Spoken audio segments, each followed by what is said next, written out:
al maestro Ricardo Sevilla, escritor, periodista independiente y miembro de esta familia sin censura. Querido Ricardo, ¿cómo estás? Te saludo con mucho gusto en este martes 26 de julio. Te mando un abrazo. Abrazo fuerte de regreso, querido Vicente. Estoy muy bien, espero que tú también. Muchas gracias. Pues ya escuchamos al presidente López Obrador recordando, rememorando cuando nadie quería acompañarlo en su batalla política y cuando se subía a estos camiones, hay que decirlo con todas sus letras, porque solamente lo vamos a entender quienes estuvimos haciéndolo en algún momento, en épocas de estudiantes, en épocas donde queríamos y continuamos haciéndolo, que México cambie, que era subirse a volantear, a eso, a volantear y a explicar en qué consiste el proyecto que él tenía y que sigue teniendo. Ya durante su conferencia mañanera, que ahora has puesto extracto, que es muy interesante, pues rememora cuando este amigo le dice, ¿te acuerdas cuando nadie quería inscribirse como candidato? Pero ahora hay hasta fila y ya lo estamos viendo, estos personajes que acusan que no hay piso parejo, que se pongan a trabajar,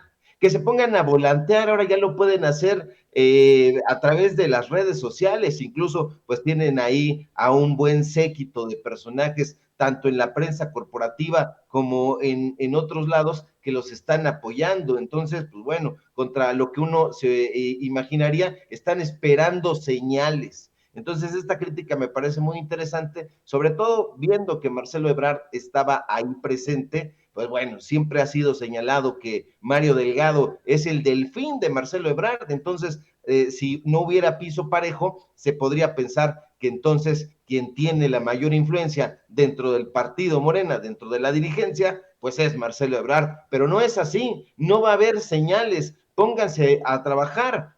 No querían acompañar al presidente en su ruta política cuando inició, pero ahora todos quieren prácticamente, se le pegan como abejas a la miel, iba yo a decir como moscas a la caca, pero bueno, se quieren colgar de esta popularidad que tiene, cuando antes pues recibía muchísimo desaire, y este desaire, Vicente, público memorioso, se debe en gran medida a los medios de comunicación que desde el comienzo se encargaron de sembrar animadversión en su contra. Los neoliberales, que son precisamente los dueños de esas empresas de comunicación que aquí en Sin Censura hemos señalado, siempre temieron que este líder popular, que no populista, que es otra cosa, y que procedía del ala nacionalista de izquierda y que tiene una centrada tradición juarista, conquistara el poder. Hoy vemos a López Obrador ocupando, casi diríamos que magistralmente, la presidencia de la República, pero esta victoria, porque es una victoria tanto en su biografía personal como en la monografía del México democrático, no siempre fue así.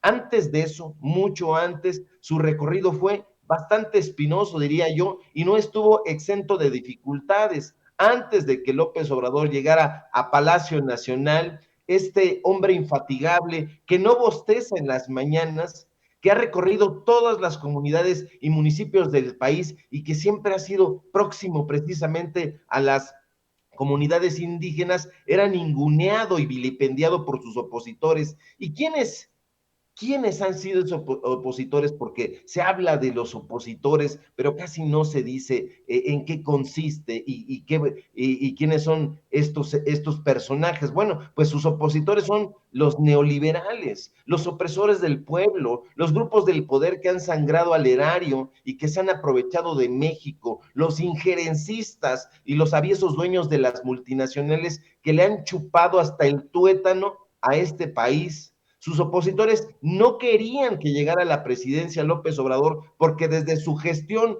como jefe de gobierno, hay que recordarlo, demostró que sus intenciones no eran seguir desangrando a las instituciones como hacían ellos, sino ayudar a la ciudadanía mediante una serie de programas sociales. Los echó a andar en esa época y lo sigue llevando a cabo en este momento. Eso propició, desde luego, que por un lado la gente lo respaldara, claro, y por otra parte, que los grupos conservadores hicieran todo lo posible para manchar su imagen. pero el objetivo siempre fue claro e inamovible, que López Obrador no llegara a la presidencia. ¿Y por qué el miedo, Vicente? ¿Por qué la aprehensión de estos grupos de élite? Sencillo, porque López Obrador prometía ponerle fin al régimen neoporfirista de corrupción, lo sigue diciendo, sigue en esa batalla. Él prometió en ese momento que iba a poner fin al régimen que históricamente había propiciado la impunidad y que había engendrado un régimen de privilegios.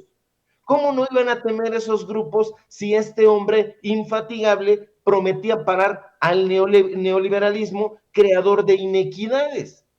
Ellos eran precisamente eso que Andrés Manuel acusaba. Y de ahí vino, porque esa es la génesis y se tiene que tener en cuenta todo lo que hasta hoy vemos y que padece López Obrador en los medios de comunicación corporativos, las acusaciones de extremista, los señalamientos de populista, las acusaciones de filochavista, las campañas de descrédito y de difamación en su contra. Pero hay un personaje central en toda esta trama de difamación público memorioso. Es Krause, Enrique Krause, este personaje desvergonzado que haciendo una defensa de Vicente Fox, ¿sí? Por más chusco que parezca, ha dicho una y otra vez que López Obrador convoca a los medios de comunicación como un gallo rijoso, así lo ha descrito, para sortear, según él, ingeniosamente las preguntas comprometedoras y lanzar certeros picotazos sobre, en ese momento, el presidente Fox, que a él le rendía pleitesía porque le daba bastante dinero, pero Krause,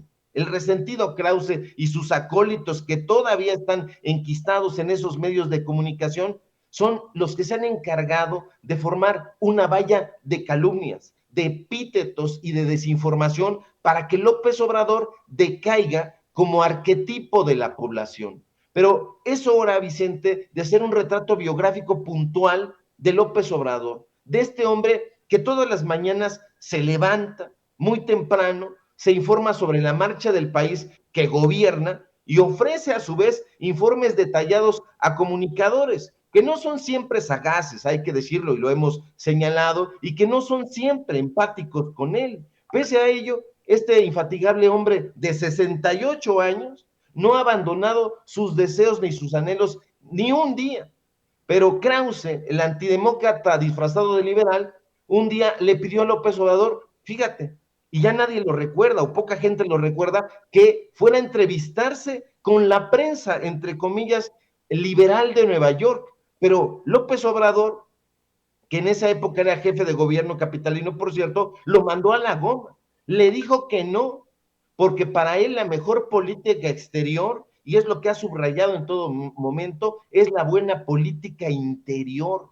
Pero Krause, que es la inspiración de estos intelectuales neoliberales, de estos periodistas de opereta, que son ahora acusadamente anti-López Obradorista, le han reprochado una y otra vez a López Obrador que voltea a mirar siempre hacia Tabasco. Hoy volvió a voltear López Obrador hacia Tabasco y a recordar esta génesis de su lucha. Pero es curioso y nefasto que un supuesto historiador, como presume serlo Krause, le recrimine a un hombre, a un personaje que mire hacia su tierra natal, hacia sus orígenes, y uno se pregunta, ¿qué chingados tendrá Krause contra Tabasco? Por cierto, Krause, te informo, se supone que eres historiador, Tabasco es cuna de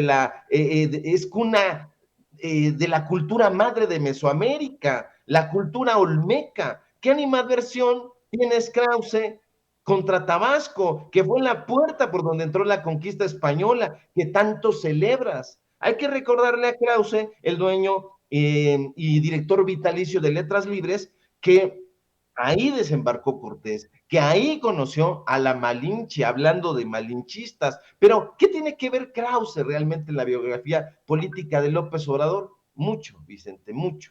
Porque Krause es como la antítesis del presidente.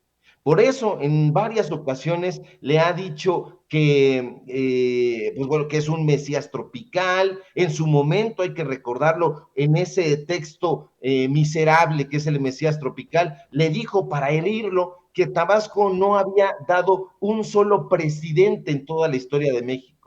Hoy mismo López Obrador le ha cerrado la boca al ingeniero neoliberal y a todas sus huestes, porque Krause, más cercano a un déspota que al demócrata liberal que presume ser, lejos de reconocer el tesón del presidente y de reconocer que ese tabasqueño al que ninguneaba estaba trabajando en favor de México y de su gente, ha redoblado su estrategia golpista. Han cerrado filas y ahora los encontramos ahí. Pero López Obrador está en el cenit de su popularidad, en la cúspide de su carrera política y en la cima, diría yo, de su aceptación con la gente. Y de ahí, Vicente, público memorioso, que muchos actores políticos estén haciendo fila para formarse y obtener un hueso que contra lo que muchos hubieran pensado, pues le ha salido mucha carne. Pero cuidado, cuidado, Vicente, porque estos personajes que se encuentran en la fila a la espera de un hueso, pues ahí hay muchos chapulines y políticos carnívoros